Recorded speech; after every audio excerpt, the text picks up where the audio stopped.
இன்னும் கூட வந்து ஒரு பெண் அப்படிங்கிற மேலே ஒரு ஒரு அவங்கள வந்து ஒரு போகப் பொருளாக பார்க்கக்கூடிய மனோபாவம் உள்ள ஆசாமிகள் இந்த நாட்டில் நடமாடிட்டு இருக்கிறாங்க.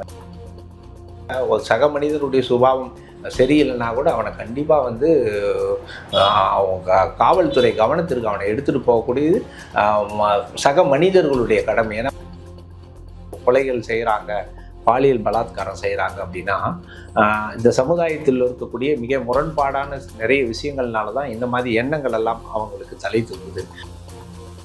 ஒரு இறப்பை பார்த்தாலே தெரியும் அது தற்கொலையா கொலையான்னு, அதில் ஒரு ஆக்சிடெண்ட்டாங்கிற விபத்தான்னு தெரிய வரும்போது எதற்கு அது தவறான தகவலை முதல்ல கொடுத்துருக்குறாங்கிறது மிகப்பெரிய ஒரு கேள்விக்குறியாக தான் இருக்குது.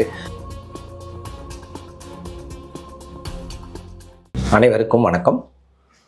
கடந்த 4 தினங்களுக்கு முன்னாடி பார்த்திங்கன்னா கல்கத்தாவையே உலுக்கியுள்ள ஒரு மருத்துவர் கொலை வழக்கை பற்றி தான் நம்ம இங்கே சில குறிப்புகள் சொல்ல வேண்டிய இடத்துல இருக்கோம். அதாவது இந்தியா ஜனநாயக நாட்டில் பார்த்திங்கன்னா இந்த மாதிரி பாலியல் வன்கொடுமை வந்து தொடர்ந்து நடந்துக்கிட்டே தான் இருக்குது. ஒரு புள்ளி விவரம் என்ன சொல்லுது அப்படின்னா, இந்தியாவில் இருக்கக்கூடிய இந்த பாலியல் வன்கொடுமையும் இந்த பலாத்காரம் பார்த்திங்கன்னா கிட்டத்தட்ட ஒரு நாளைக்கு 80 பேர் வந்து இந்த மாதிரி பலாத்காரத்தால் பாதிக்கப்படுறாங்க, ரேப் செய்யப்படுகிறார்கள் என்ற ஒரு குறிப்பு சொல்லுது. இது வந்து நம்ம இந்த இந்திய திருநாட்டினருக்கு மிகப்பெரிய ஒரு அவமானமாக தான் நம்ம பார்க்கணும். 78வது சுதந்திர தினத்தை நோக்கி நம்ம பயணித்து கொண்டிருக்கும் போது இன்னும் கூட வந்து ஒரு பெண் அப்படிங்கிற மேலே ஒரு ஒரு அவங்கள வந்து ஒரு போகப் பொருளாக பார்க்கக்கூடிய மனோபாவம் உள்ள ஆசாமிகள் இந்த நாட்டில் நடமாடிட்டு இருக்கிறாங்கங்கிறத நம்ம நினைக்கும் போது ரொம்ப வேதனையாக தான் இருக்குது.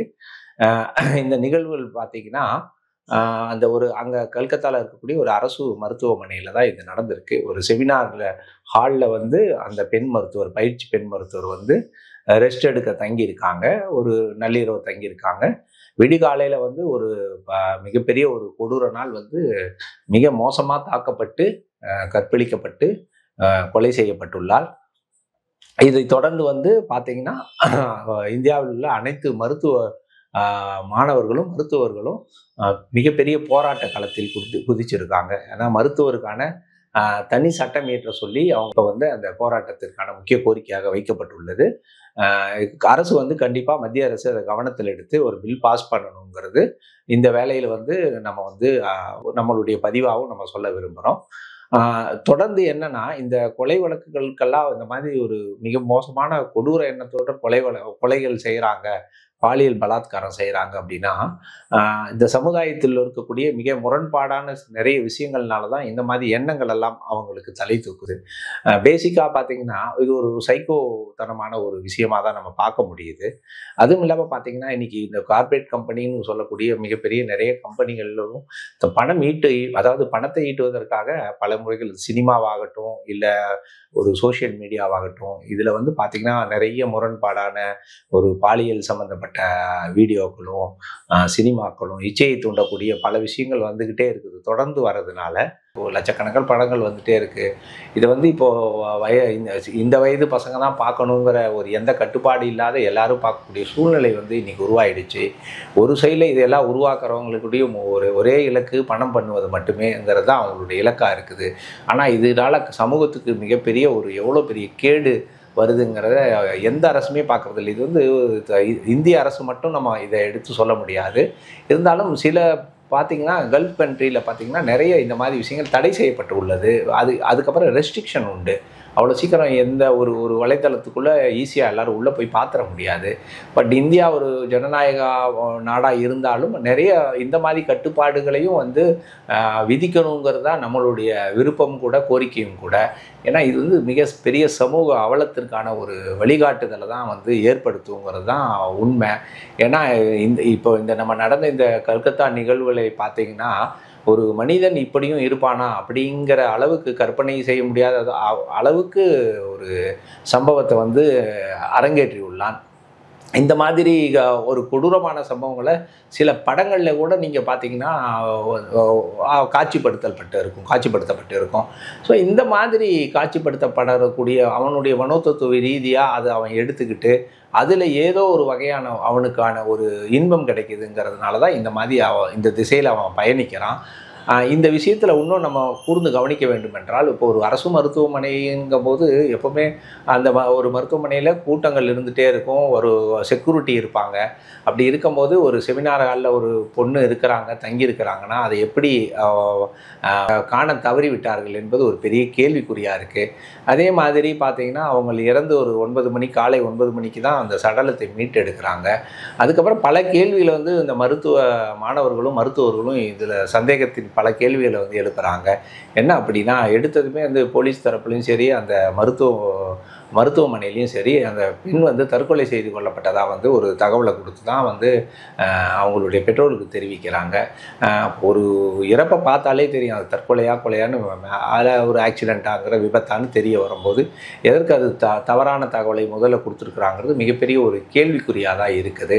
அதுக்கப்புறம் தொடர்ந்து பார்த்திங்கன்னா வந்து அந்த மருத்துவ மாணவர்களுக்கு பல சந்தேகங்கள் இதில் இருக்கிறது. ஏன்னா ஒரு தனி மனிதனாக இருந்துட்டு ஒரு பெண்ணை அவ்வளோ சீக்கிரம் பலாத்காரம் செய்து கொல்லக்கூடிய சந்தர்ப்பம் வந்து ரொம்ப கம்மி தான். அப்படி இருக்கும்போது வேறு நபர்களும் இதுக்கு கூட்டாக செயல்பட்டு இருப்பாங்களோங்கிற ஒரு ஐயமும் இருக்குது. அது மாணவர்களுக்கு மட்டும் இல்லை, எல்லாருக்கும் அந்த ஐயம் இருக்க தான் செய்யுது. இருந்தாலும் காவல்துறை இது துரித விசாரணை நடத்திட்டு இருக்கிறாங்க. அந்த நாட்டில் முதலமைச்சராக இருக்கக்கூடிய மம்தா பானர்ஜி ஒரு வார காலகட்டத்தில் இந்த கேஸுக்குள்ளே முழு இதையும் எடுத்து ஒப்படைக்கணுங்கிற ஒரு கோரிக்கை வைத்திருக்கிறார்கள். இருந்தாலும் நீதிமன்றம் வந்து அது சிபிஐ விசாரணைக்கு உட்படுத்த வேண்டும் என்று ஒரு ஆர்டர் இமிடியேட்லி ஒரு உத்தரவு பிறப்பித்துள்ளார்கள். ஆகவே வந்து கண்டிப்பாக வந்து பாதிக்கப்பட்டவர்களுக்கு நியாயம் கிடைக்குங்கிறதுல எந்தவித மாற்று கருத்தும் இல்லை. இருந்தாலும் இந்த நியாயம் வந்து எப்படி கிடைத்தா கூட பாதிப்புங்கிறது வந்து அவங்களுடைய உறவினர்களுக்கும் அவங்க பெற்றோருக்கும் மிகப்பெரிய பாதிப்பாக இருக்கும். இது மாதிரி சம்பவங்கள் மீண்டும் தொடர்ந்து நடந்துடக்கூடாதுங்கிறது தான் நம்ம. ஏன்னா பல சமூக வலைதளங்களில் இந்த சம்பவங்களை பற்றியான விளக்கங்களும் அதனுடைய எமோஷ்னல் டாக்ஸ் எல்லாம் நம்ம பார்க்க முடியுது. நம்ம இந்த பதிவில் நமக்கு அந்த மாதிரி விஷயங்கள் நம்ம பதிவு பண்ணணுங்கிற அவசியம் நமக்கு இல்லை. நம்மளுடைய ஒரே வேண்டுகோளும் நம்மளுடைய ஆதங்கமும் என்னவென்றால், இந்த மாதிரி மிக மோசமான நிகழ்வுகள் வந்து இது நம்ம நாட்டு மட்டும் இல்லை, உலகத்தில் எந்த நாடுகள்லையும் நடக்கக்கூடாது என்பதுதான் நம்மளுடைய ஆதங்கம். அதற்கான வழிகாட்டுதலை வந்து அரசு கண்டிப்பாக எடுக்கணும், துரித நடவடிக்கை எடுக்கணும். அதே மாதிரி மனிதர்கள் வந்து யாராவது ஒருத்தருடைய சுபாவம் சரியில்லைன்னா கூட, ஒரு சக மனிதனுடைய சுபாவம் சரியில்லைன்னா கூட அவனை கண்டிப்பாக வந்து காவல்துறை கவனத்திற்கு அவனை எடுத்துகிட்டு போகக்கூடியது சக மனிதர்களுடைய கடமை. ஏன்னா ஒவ்வொரு மனிதனும் இந்த மாதிரி ஒரு சைக்கோவாக சுற்றுறாங்க அப்படிங்கும்போது அவனோட பழகிட்டு இருக்கிற சில பேருக்கு தெரிய வரும், ஒரு சில சிம்டம்ஸ் தெரியும், மோசமான ஒரு கேரக்டர் உள்ள ஆள் அவன் அப்படிங்கும்போது.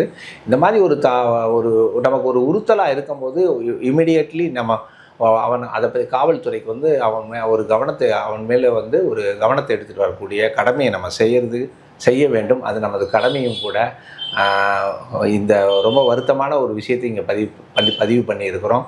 தொடர்ந்து இந்த மாதிரி துயர சம்பவங்கள் நடக்கக்கூடாது. ஏன்னா முதல்லையே சொன்ன மாதிரி கிட்டத்தட்ட பார்த்திங்கன்னா ஒரு வருட காலத்துக்குள்ளே கிட்டத்தட்ட 30-35,000 ரேப் கேஸ் வந்து நடந்துட்டு இருக்கிறதா புள்ளி விவரம் சொல்லுது.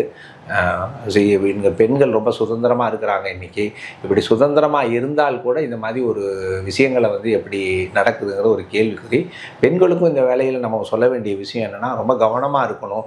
உங்களுடைய சுதந்திரம்ங்கிறது உங்களுடைய சுதந்திரம் என்பது வந்து உங்களுக்கு மிக பாதுகாப்பாக இருக்க வேண்டும்ங்கிறதும் நம்மளுடைய, ஏன்னா பாதுகாப்பு தான் ரொம்ப முக்கியம். சுதந்திரங்கிற இடத்துல உங்களுடைய பாதுகாப்பை இழந்துடக்கூடாது. எங்கே இருந்தாலும் உங்களுடைய பாதுகாப்பாக இருக்கணுங்கிறது இந்த இடத்துல நம்மளுடைய வேண்டுகோளாக விடுக்கிறோம்.